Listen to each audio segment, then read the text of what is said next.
Yan po. Mas maganda sa'yo na yan. Itiki-tiki na rin ng tatay eh. Kung may pambili ng tiki-tiki eh. Bukalantay. Ako kasi doon, meron na naka-stock talaga eh. Hindi ko nihintay ng mga anak at bago bumili. Hindi pa naka-anak, may naka-standby na ako kasi doon.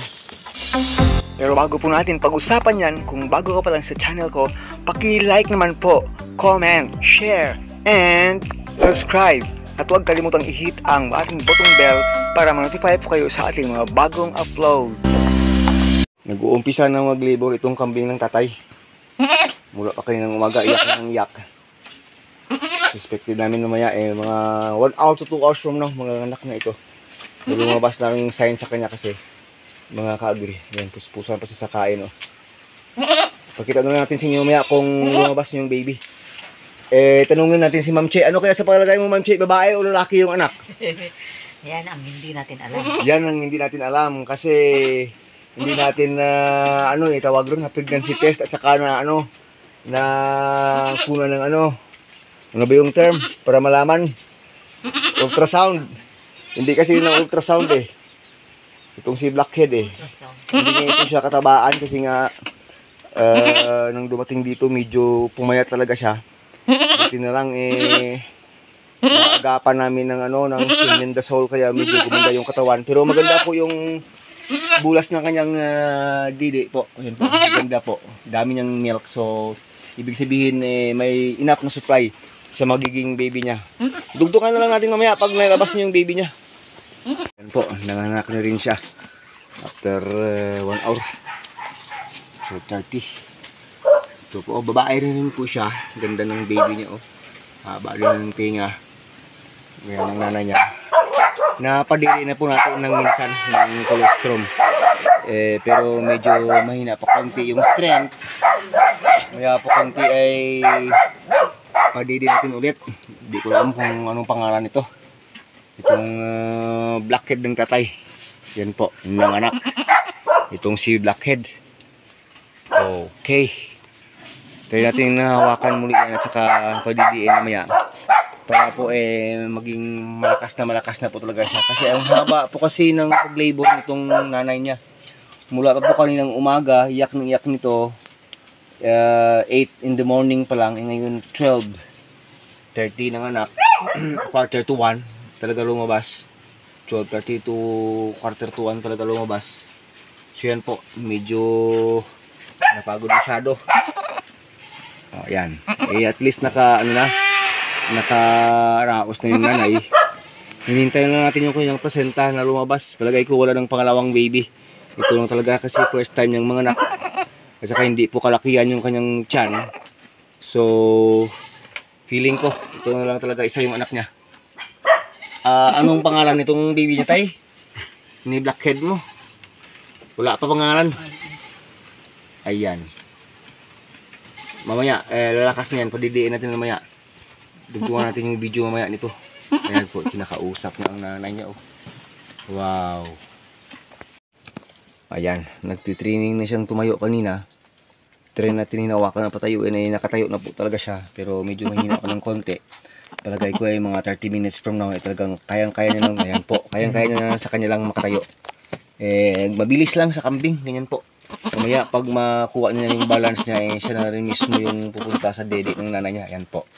Bilis lang. Ayan po, ayan. Nagpapakita na healthy siya.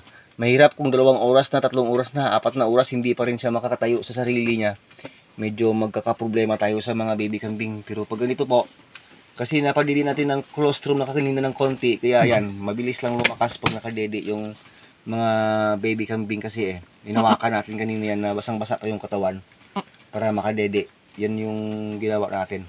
So maya konti, awakan natin uli kung medyo mahina pa at padidiin muli ng colostrum. Mamayang hapon talagang malakas po talaga siya. Babae po siya. Babae po talaga siya. Ganda ganda siya. Yan. Para siyang alpine. Ganda yan. Hanap niya yung space niya sa ilalim yan. Diyan ka matutulog para hindi ka lamigin sa kuweba mo. Ayan. Ayan mga ka-agri. Wow, ganda ng baby mo, Blackhead. Ganda ng baby mo. Mabait rin yung nanay niya kasi kahit hinahawakan ko't padidiin, walang problema. Kasi hindi siya gaya ng ibang kambing na hindi magpapadede siya. Gusto niyang didian ng baby niya. Kasi kilala niya talaga siya. Kanina pa yung kausap ng baby niya eh. Oh, ayan po. Mamaya ay bigyan na lang yan ng kumpayan dito. Sa feeder dyan sa taas. Meron pa nga dyan konti oh. Hindi pa naubos. Lagyan mo yan ng konting kakawati at konting ipil-ipil yan. At saka napier grass. Para maging okay. Wow. Ano ka? Antok. Antok yung baby. Yan po. Ganda ng kulay. Oh, ganda talaga. Oh, cute. Ayan, umihi na kaagad eh. Kakalabas lang ng nanay, umihi na eh. Kakatayo pa lang eh. Umihi na, good sign. Good sign po. Sa kambing, maaga ay nakapag-ihi na siya.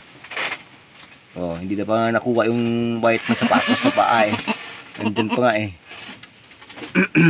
Wow. Po, kayang-kaya na lang tumayo sa kanya lang. Medyo malakas na kasi nakapagdedi na talaga ng colostrum. At yung nanay niya binigyan ng kumpay dito sa taas ng konting ipil-ipil lang muna. Mamaya itatry inumin na rin ng tubig yan. At after 1 day or 2 days magdidiworm tayo sa nanay kasi payat po siya. At tingnan natin bukas baka bigyan natin siya ng DCM with multivitamins, vitamin B complex. At itong baby niya ay pwede rin ngayon or bukas bigyan natin niya ng ng iron Jectran. Mayroon pa tayo doon para sa kanya talaga para hindi po siya talaga mabansot. Yan po. Mas maganda sa na yan, itiki-tiki na rin ng tatay eh. Kung may pambili ng tiki-tiki eh. Ako kasi doon, meron na naka-stock talaga eh.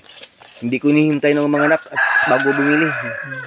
Hindi pa naka-anak, may naka-standby na ako kasi doon. Para talagang dire-diretso paglaki ng baby niya. Pero pala ito, dire-diretso kasi maraming katas yung nanay niya. At saka nag-iisa lang siyang anak, wala kang kaagaw sa dede. Nako, we will see someday. Pangalagaan natin ng tama ito. Kasi magiging material ko siya kasi babae talaga siya. Maganda po talaga yung ano niya. Yung feature ng kanyang katawan. Mahaba, matangkad. Malakas. Tugtungan natin mamaya para makita ninyo na talagang malakas na po siya. Marunong nang magtago doon sa ilalim. Ayaw makipag-ano sa hangin, makipaglaro sa hangin. Kasi medyo basa pa ng konti katawan. Nag-disinfect na po tayo ng kanyang pusod. Pero yung nanay niya hindi pa tayo nakapag-disinfect po. Hindi pa kasi lumalabas yung kanyang placenta. Yan na lang yung hinihintay natin mga kameme. So yun mga ka-agree, malakas na po siya. Ilang beses na siya nakapagdede sa kanyang nanay. At ito po ay nagre-relax na lang itong maliit na baby kambing. Papatayuin natin. Stand up. Kasi kanina bilis mo nang tumayo eh. Nakapagdede na ng ilang beses po yan. At makita po natin na napakaganda po ng hugis ng kanyang katawan. Siya po ay mataba, malusog po siya. At pinaforesee po natin na few days from now po masyadong maliksi na po ito. Kasi nature po talaga ng kambing 1, 2, 3, 4, 5 days. Puro na lang yan talon-talon pag talagang yung ating baby kambing po ay talagang marusog. Makikita na lang po natin yan. At tayo po ay nagandahan dito sa kanyang kulay oh. Ang ganda ng kanyang kulay oh. Muntik na maging full na bilog itong dark dito sa gitna oh. Dito talaga sa gitna ng likod niya. Ito pangalawang round siya na to. Kasi yung nanay na kulay niya gray black. Yung ulo parang pure black na ito eh.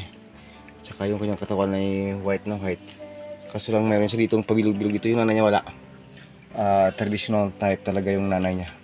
Ayan po mga ka-agree. Nailabas na po niya yung kanyang placenta. Kaya safe na po yung nanay kasi wala na yung kanyang placenta. At nainom na natin, itibig na natin. Ano lang natin ito bukas. Ayan. Talagang bukas siguro ay mag-i-inject kayo ng iron dito sa baby. Pas lalong lulusog. Saka vitamins at saka sa nanay niya rin. Bukas po. At pwede na rin yung bukas na rin deworm yung kanyang mommy, yung kanyang nanay para po diretso ng paglusog niyan kasi po hindi yan nata ng deworm bago na punta yan dito kasi nagbinili po namin yan ay talagang buntis na po talaga siya mga ka-agree. Kaya happy lang tayo malusog yung kanyang baby. maganda yung kanyang baby mga ka-agree. At nakapag-ihi na yan kanina at saka nakapag-pupo na yata. So, mga signs po yan, mga vital signs po yan na talagang malusog ang isang baby. Oh, hindi naman siya. Oh, yan po. Ang bilis lang. Sinabi ko lang kakabago-bago lang eh. Yan po. Cute na cute po talaga siya. Babae po siya. So, someday magiging inahin na rin yan natin dito. Kasi kita na natin yung ebidensya, yung kagandahan ng kanyang feature, ng kanyang katawan. Mga kameme. Ay, nako talaga. So, yun po. Naghatid lang po tayo ng balita ngayong araw. Magandang balita, another blessings po kay tatay. Nanganak po yung kanyang blackhead na inahin. Itong traditional na boar. Pero hindi po yan pure. Ito po ay bowang na yata. Pero parang traditional boar kasi yung kulay ng kanyang katawan. So, thank you Lord for another blessings. Sana ay maging dire-diretso ng kanilang kalusugan. Yan po, ganyan yung kulay. Wow. Grabe oh, parang ulo ng bata. Ito yung ulo ng bata, ito yung katawan ng bata. Oh, ganda oh. Ganda talaga tingnan oh. You're here. God bless us all. The dreams and trust is